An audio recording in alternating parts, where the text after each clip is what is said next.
온 시대 모든 세계. 여러분 반갑습니다. 저는 한국 포교의 집 육성원을 맡고 있는 노기현이라고 합니다. 이번에 본부원 교화집 첫 번째 이야기를 수록하게 되었습니다.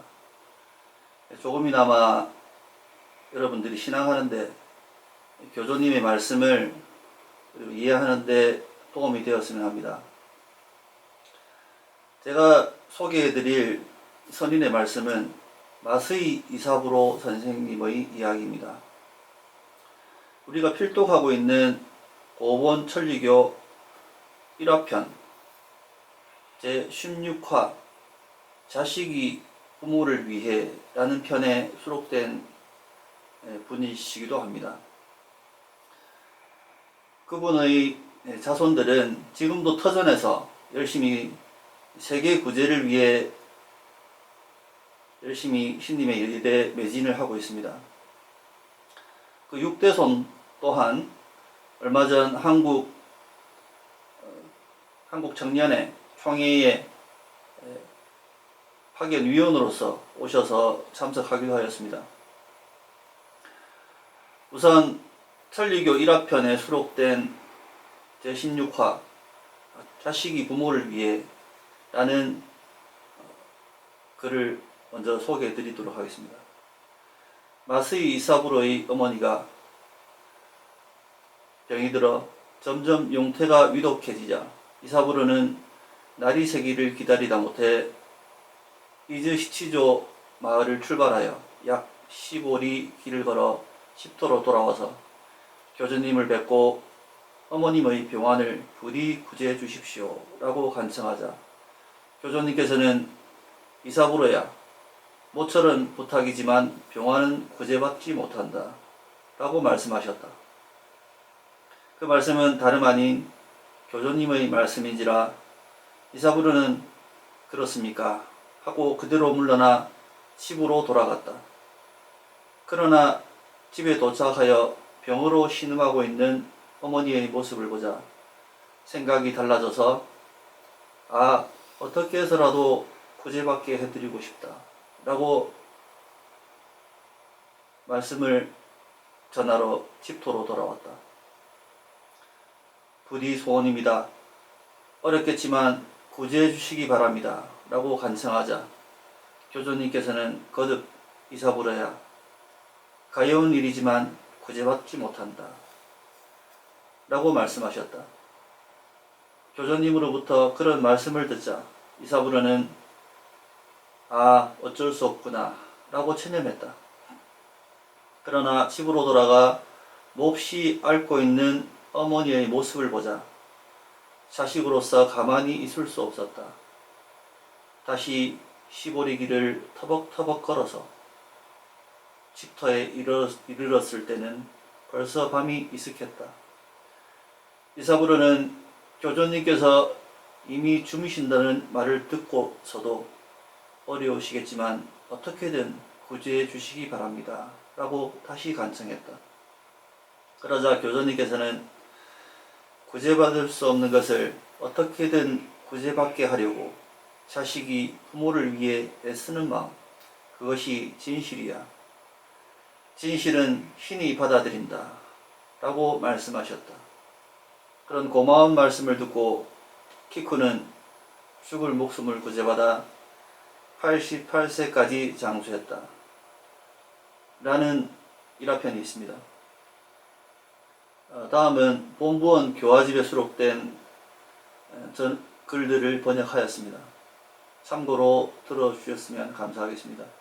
이 책은 명치 대정시대 교주님께서 제세하실 당시 어느 정도 기간 중에 임명된 본부원들의 가마, 교화 등을 본부원 가마집 도지능에서 발췌한 내용이라고 합니다. 그리고 문장의 표기는 100년 전의 말씀이기에 어투나 표현을 조금 교정하였다고 합니다. 미리 양해해 주시기 바랍니다. 제가 번역한 두 가지 글을 말씀드리도록 하겠습니다. 첫 번째는 솜으로 받아들이는 마음이라고 하는 내용입니다. 교주님은 결코 어려운 일, 필요 없는 일을 설명해 주신 것이 아니다. 인간이 낱낱이 쓰는 마음의 길을 가르쳐 주셨다.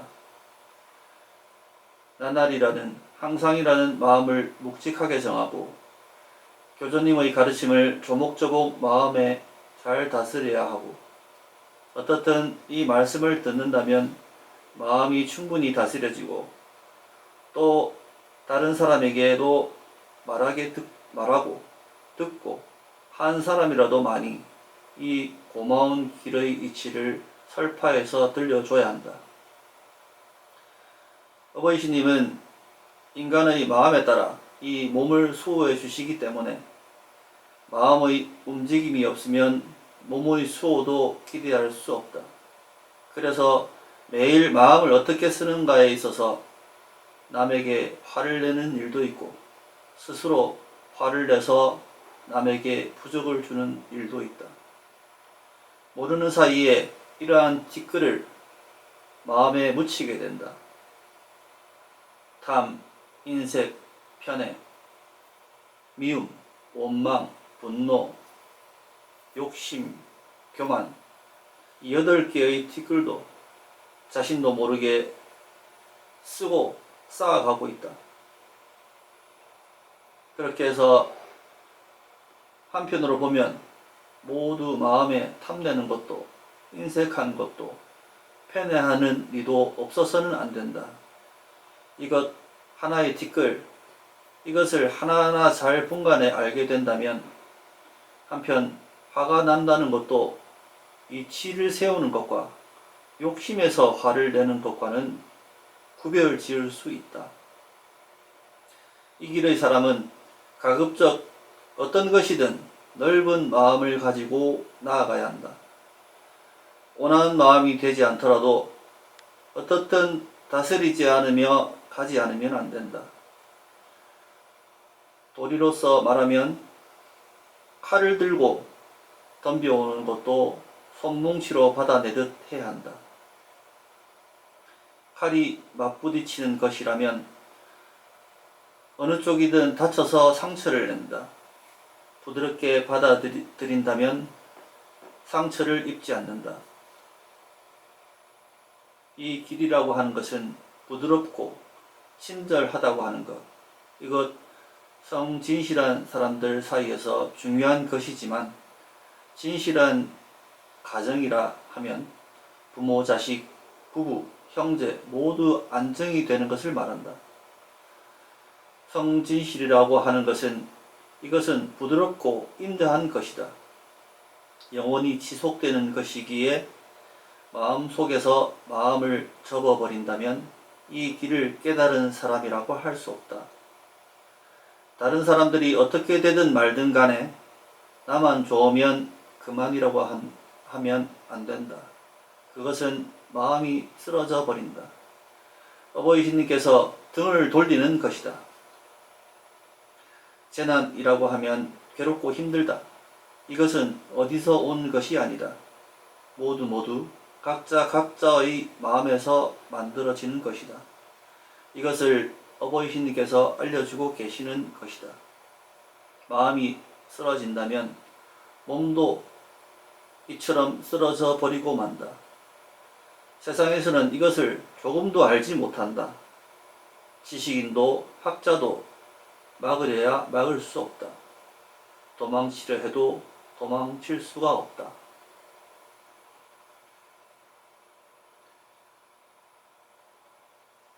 다음은 한 사람의 병이 그 집안의 병이라고 하는 말씀입니다. 병이라는 것은 혼자만의 것이 아니다. 가정의 누군가가 아프면 모두에게 영향을 미친다. 이 오체라는 것도 한 곳만 좋지 않아도 고생을 한다. 한 사람의 병은 그 집안의 병이다. 거기에 한 사람이 도와지면 한 가정이 안정이 된다. 세상에는 악도 강하고 선도 강하다. 악인일지라도 진정으로 참여하면 선인이 되고 사람을 구제할 수 있게 된다. 저런 사람도 사람을 구제할 수 있게 되었다고 사람들에게 알려지지 않으면 안 된다. 악한 것을 알게 되면 지금부터 그만두고 선한 것을 알게 된다면 지금부터 하지 않으면 안 된다. 신의 길을 걸어갈 때는 무엇이든 사양하면 안 된다. 사람들이 비웃어도 어떤 일이 있어도 거기에 개의치 않아야 한다. 자, 지금부터 마음을 작정해서 악한 것을 알게 되었으면 지금부터 마음을 바꾸어 나가지 않으면 안 된다. 빨리 서두르라 라고 가르쳐 주신다. 집에서도 마을에서도 정말로 어버이 신님의 마음을 알고 선인으로 바뀐다. 그런 사람이 여럿이 된다면 거기서 집안이 번성하고 마을이 번성하게 된다. 이것은 이 길이야말로, 이 가르침이야말로 바란다고 되어진 것이 아니다. 이것이 구제의 길의 덕이라고 한다. 신학가에 청수와 신님과는 같은 이치야. 마음속의 더러움을 씻어주리라 라고 가르쳐 주신다. 붉은 진흙물이라면 무엇이라도 씻을 수 없고 마실 수도 없다. 하지만 이런 물이라도 모래와 숯으로 거른다면 수정과 같은 물이 고여온다. 이런 물로 씻어낸다면 어떠한 더러운 것이라도 깨끗하게 아름답게 되어져 간다.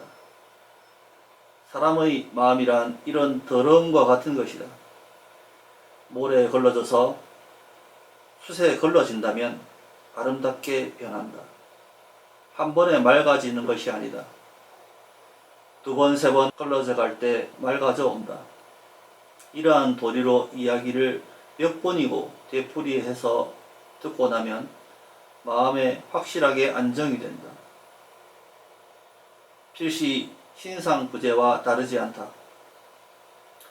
집안에 비유해서 말한다면 자신의 가정이라고 할 때는 조심스러워질 테지만 조금이라도 청소하지 않으면 저기를 열면 먼지가 가득하고 이곳을 뒤지면 쓰레기가 넘쳐나게 된다.